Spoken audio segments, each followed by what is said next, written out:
ક્યારેક પણ તમારા પાસે કસ્ટમર આવે છે ને તો કસ્ટમરને ડાયરેક્ટ ના બોલો. કોઈ પણ પ્રોડક્ટ તમે બતાવો છો, તમે કોઈ પણ પ્રોડક્ટ તમારી દુકાનમાં વેચો છો, સાડી થઈ ગઈ, કુર્તી થઈ ગઈ, ડ્રેસ મટીરિયલ થઈ ગયા, કે કોઈ પણ તમે પ્રોડક્ટ વેચો છો, તો કોઈ પણ કસ્ટમર તમારી પાસે આવે છે. હવે કસ્ટમર તમે પ્રોડક્ટ બતાવો, બરાબર. કસ્ટમર તમને એમ તો કહે ને કે હા આનો ભાવ કેટલો છે. તમે ભાવ જ્યારે કહો કસ્ટમરને ત્યારે કસ્ટમર કહે કંઈક ઓછું કરી દો ને, આટલામાં ભાવ કરી દો ને, તેટલામાં કહેતા જ હશે. કસ્ટમરનું રિકઝિક તો હોય જ ને. તો કસ્ટમર તમારા પાસે આવે છે, તમારી દુકાનમાં આવે છે, કે પછી તમારા જૂના કસ્ટમર છે તે લોકો તમારી દુકાને આવે, કોઈ પણ પ્રોડક્ટ ખરીદે ને, તો એમને છે ને વેલ્યુ એડિશન કરી નાખો. જાણે કે એમને આ પ્રોડક્ટ ખરીદી તો એક પ્રોડક્ટ તો ખરીદવા નહીં આવશે કસ્ટમર ઘણા આવતા હોય. કોઈકને બલ્ક ક્વોન્ટિટીમાં પ્રોડક્ટ જોઈતું હોય, કોઈકને થોડા 4-5 પીસમાં પ્રોડક્ટ જોઈતું હોય, બરાબર ને. તો કસ્ટમરને છે ને ઓફર્સ આપો. પણ મેડમે એ વસ્તુ ના કીધું કે હવે આ બધી જ પ્રોડક્ટ તમે સારી ક્વોલિટીના પ્રોડક્ટ તમે ક્યાંથી લાવશો, કયા મેન્યુફેક્ચરર સાથે જોડાઈને આ બધી પ્રોડક્ટ તમે તમારી દુકાને મૂકીને સારો સેલ તો કરી શકો, સાથે સાથે સારો નફો કમાવી શકો. આ વસ્તુનો પ્રશ્ન તમારા મનમાં થતો જ હશે. જય શ્રી કૃષ્ણ મારા ભાઈઓ અને બહેનો, તમારું ફરી એકવાર સ્વાગત છે અજમેરા ફેશનના ગુજરાતી યુટ્યુબ ચેનલ પર. તો ભાઈઓ, શું તમે પણ કાપડનો વ્યવસાય કરો છો? તમારી પણ નાની મોટી દુકાન તો હશે જ, કારણ કે કાપડનો વ્યવસાય કરો છો ને. સાથે સાથે કોઈના શોરૂમ હશે અને કોઈનું બુટિક પણ હશે, બરાબર ને. તો તમારા ત્યાં પણ કેટલાક ગ્રાહકો એવા આવતા જ હશે ને કે ભાઈ કંઈક ભાવ ઓછું કરી આપો ને, કંઈક તો સમજો, મને આટલી પ્રોડક્ટ આટલા ભાવમાં જોઈએ છે, બરાબર ને. આવા કેટલા ગ્રાહકો આખા દિવસમાં તમારી પાસે 10 થી 15 આવા ગ્રાહકો તો આવતા જ હશે, બરાબર ને. તો શું તમે પણ તમારું નુકસાન કરીને એ ગ્રાહકોને ભાવ ઓછો કરીને આપી દો છો ને તમારો નફો જતો રહે છે? જો હા, તો હવે ટેન્શન છોડો, કારણ કે આ વિડીયોમાં હું તમને જણાવવાની છું એવી 3 ટ્રિક્સ, જેનાથી તમે ગ્રાહકોને સીધું ના તો નહીં પાડી શકો, પણ સાથે સાથે તમારો નફો પણ ન જાય, તમે સારો એવો નફો પણ કમાવી શકો છો. તો વિડીયો છેલ્લે સુધી જરૂર જોજો, બિલકુલ સ્કીપ બિલકુલ ના કરતા. તો રહેવાનું છે પહેલું ટ્રીક. એ રહેવાનું છે કે ક્યારેક પણ તમારા પાસે કસ્ટમર આવે છે ને તો કસ્ટમરને ડાયરેક્ટ ના બોલો. કોઈ પણ પ્રોડક્ટ તમે બતાવો છો, તમે કોઈ પણ પ્રોડક્ટ તમારી દુકાનમાં વેચો છો, સાડી થઈ ગઈ, કુર્તી થઈ ગઈ, ડ્રેસ મટીરિયલ થઈ ગયા, કે કોઈ પણ તમે પ્રોડક્ટ વેચો છો, તો કોઈ પણ કસ્ટમર તમારી પાસે આવે છે. હવે કસ્ટમર તમે પ્રોડક્ટ બતાવો, બરાબર. કસ્ટમર તમને એમ તો કહે ને કે હા આનો ભાવ કેટલો છે. તમે ભાવ જ્યારે કહો કસ્ટમરને ત્યારે કસ્ટમર કહે કંઈક ઓછું કરી દો ને, આટલામાં ભાવ કરી દો ને, તેટલામાં કહેતા જ હશે. કસ્ટમરનું રિકઝિક તો હોય જ ને. તો કહેતા હશે તો તમે બોલો ના, ઓછું ના થાય. ડાયરેક્ટ આવી રીતે ના પાડી દો ને, તો કસ્ટમર પણ તમારા તૂટી જશે. કસ્ટમરને એમ થશે કે તમે ડાયરેક્ટ એમને ઉપર ના પાડી દીધી, એ બીજે જતા રહેશે, એ કશે બીજે જોઈ લેશે કે હા મને અહીંયા મતલબ ઓછા ભાવમાં મળી જાય છે તો અહીંયાથી લઈ લો. આ રીતે તમારે નથી બોલવાનું. કસ્ટમરને તમારે થોડું તમારી ફેસ પર સ્માઇલ રાખવાની છે ને કસ્ટમરને બોલવાનું છે કે મેડમ, અમારા દુકાનમાં તમે આવ્યા છો, પહેલાં અમારા દુકાનની પ્રોડક્ટની ક્વોલિટી જુઓ, આનું કાપડ જુઓ, આનો રેટ જુઓ, કારણ કે ક્વોલિટીને કાપડ એટલું સારું છે, આ રેટમાં તો તમને બીજે ક્યાંય નથી મળવાનું. આ રીતે તમે તમારા કસ્ટમરને છે ને વાત કરો. જાણે કે તમે કોઈક પ્રોડક્ટ બતાવી દીધી, આ ટાઈપની તમે કોઈ પ્રોડક્ટ બતાવો છો ને કસ્ટમર કહે છે કે મને ભાવ ઓછો કરી આપો, તો પહેલાં કસ્ટમરને છે ને આ પ્રોડક્ટની ડિટેલ આપો કે આની અંદર શું વેલ્યુ એડિશન છે, કયું ફેબ્રિક યુઝ કરેલું છે, આવી ડિઝાઇન તમને બીજે કશે ક્યાંક બહાર મળવાની છે કે નથી મળવાની, એ રીતે કસ્ટમરને છે ને સમજાવો. પછી એમને બોલો કે મેડમ આ રેટમાં તો તમને બહાર ક્યાંય પણ ના મળી શકે.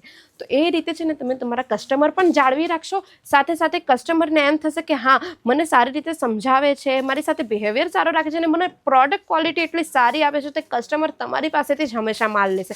એ ક્યારેક બીજાની જશે ને, સાથે સાથે એ બીજા 4 કસ્ટમર પણ તમારી દુકાનમાં લઈને આવશે. આ થઈ ગઈ પહેલી રીત, બરાબર. હવે આપણે વાત કરીએ બીજી ટ્રિક્સની. તો બીજી ટ્રિક્સ રહેવાની છે વેલ્યુ એડિશનની.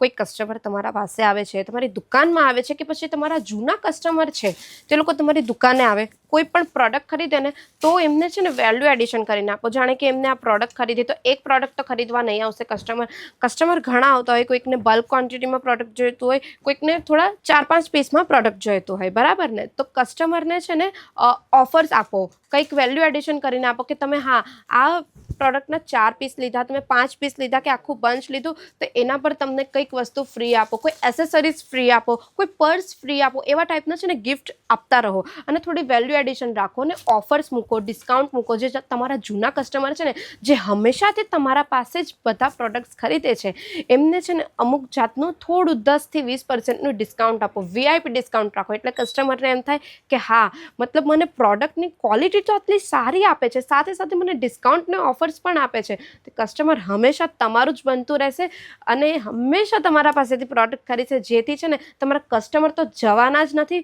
ને સાથે સાથે તમારું પ્રોફિટ પણ સારું એવું રહેવાનું છે. તમે તમારી રીતે એમાં પ્રોફિટ કમાવી શકો છો. તો હવે આપણે વાત કરવાના છે ટ્રીક નંબર 3. તો તમને પણ મનમાં એમ સવાલ તો આવતો છે ને કે મેડમે ક્વોલિટી કહી દીધી, પછી ભાવ પણ કહી દીધો, પછી મેડમે એ પણ કહી દીધું કે વેલ્યુ એડિશન કરીને આપો, તમારા કસ્ટમરને ઓફર્સ આપો, ડિસ્કાઉન્ટ આપો, પણ મેડમે એ વસ્તુ ના કીધું કે હવે આ બધી જ પ્રોડક્ટ્સ તમે સારી ક્વોલિટીના પ્રોડક્ટ્સ તમે ક્યાંથી લાવશો, કયા મેન્યુફેક્ચરર સાથે જોડાઈને આ બધી પ્રોડક્ટ તમે તમારી દુકાને મૂકીને સારો સેલ તો કરી શકો, સાથે સાથે સારો નફો કમાવી શકો. આ વસ્તુનો પ્રશ્ન તમારા મનમાં થતો જ હશે.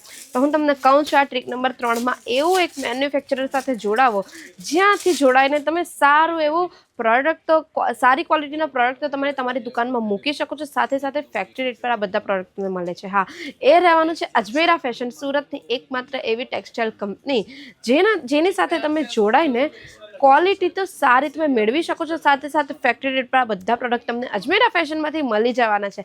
હવે મેં અજમેરા ફેશનનું નામ એટલે જ લીધું કારણ કે અજમેરા ફેશન એ પોતાનું મેન્યુફેક્ચરર છે જ્યાંથી જોડાઈને તમે સારી ક્વોલિટીમાં પ્રોડક્ટ લાવી શકો છો.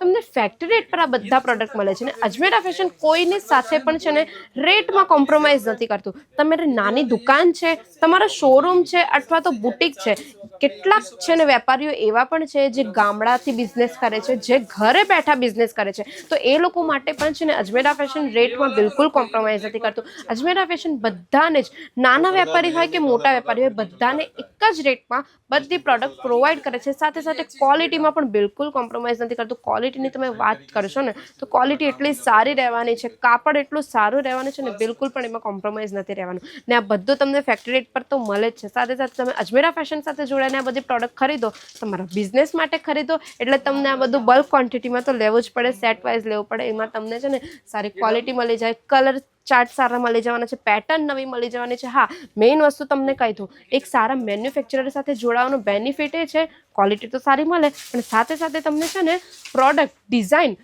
પેટર્ન એ નવી નવી મળતી રહે. કારણ કે મેન્યુફેક્ચરર છે ને 10 થી 15 દિવસમાં છે ને ન્યૂ પેટર્ન લાવતું રહે, ટ્રેન્ડિંગ પેટર્ન પર ચાલે. એ કોઈ વાર તહેવાર આવી ગયો, કોઈ નવા પ્રસંગો આવી ગયા ને તેમાં છે ને નવી પેટર્ન અત્યારની જે ચાલતી હોય ને એ મળે. એટલે અજમેરા ફેશન સાથે જોડાઈને છે ને તમે પેટર્ન સારી મેળવી શકો ને તમે સારી ડિઝાઇન મેળવીને એ તમે તમારી દુકાનમાં મૂકીને સારો નફો કમાવી શકો છો.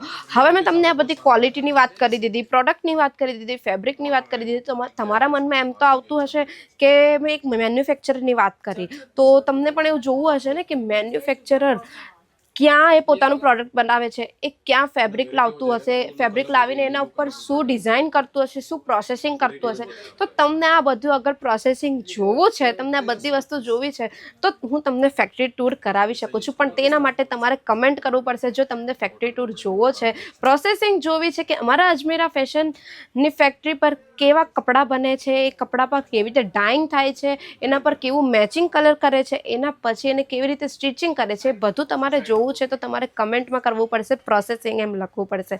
તો જો તમને આ વિડીયો ગમ્યો હોય, તમારા બિઝનેસ માટે આ 3 ટિપ્સ સારી લાગી હોય તો વિડીયો લાઇક કરી દેજો ને શેર પણ કરી દેજો. જે પણ તમારા વેપારી મિત્રો છે એમને આ વિડીયો શેર કરી દેજો, જેમને પણ પ્રોબ્લેમ થતી હોય નફો કમાવા માટે, તો આ વિડીયો શેર બિલકુલ કરી દેજો. અને સાથે સાથે ચેનલ પર નવા છો તો ચેનલ સબસ્ક્રાઈબ કરવાનું બિલકુલ ના ભૂલતા. મળીએ આપણે નેક્સ્ટ વિડીયોમાં. ત્યાં સુધી જય શ્રી કૃષ્ણ.